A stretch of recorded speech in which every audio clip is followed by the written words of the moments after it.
3 ಈ ಸಲ ಕಪ್ ನಮ್ದೇ ಬರಲೇ ಇಲ್ಲ.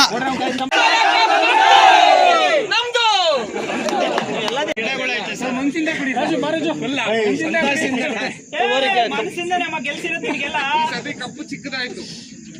ಇಲ್ಲ ಸಾಕು ಕರೆಕ್ಟ್ ಆಗಿದೆ. ನೆಕ್ಸ್ಟ್ ಟೈಮ್ ನಾವು ಹೊಡಿತೀವಿ ನೋಡ್ರಿ ಹೆಂಗ್ ಹೊಡಿತೀವಿ. ಅವಾಗ ದೊಡ್ಡ ತಗೊಂಬರೋಣ. ನಮಗೆ ಗೊತ್ತಿತ್ತು ನಾವು ಗೆಲ್ಲೋದಿಲ್ಲ. ಮಾಡಿದ್ರಿ ಏನ್ ಆಗಲ್ಲ. ನಾವು ಭೀಮ ಇಲ್ಲ ಫೋಟೋ ನೋಡಿ ಆಮೇಲೆ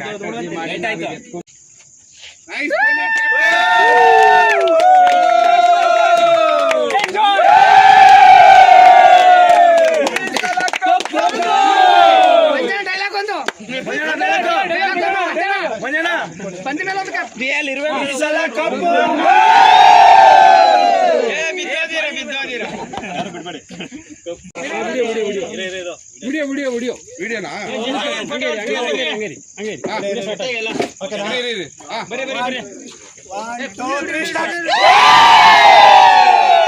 ಇನ್ನೊಂದ್ಸತಿ ಮಾಡಿ ಸರಿಯಾಗಿ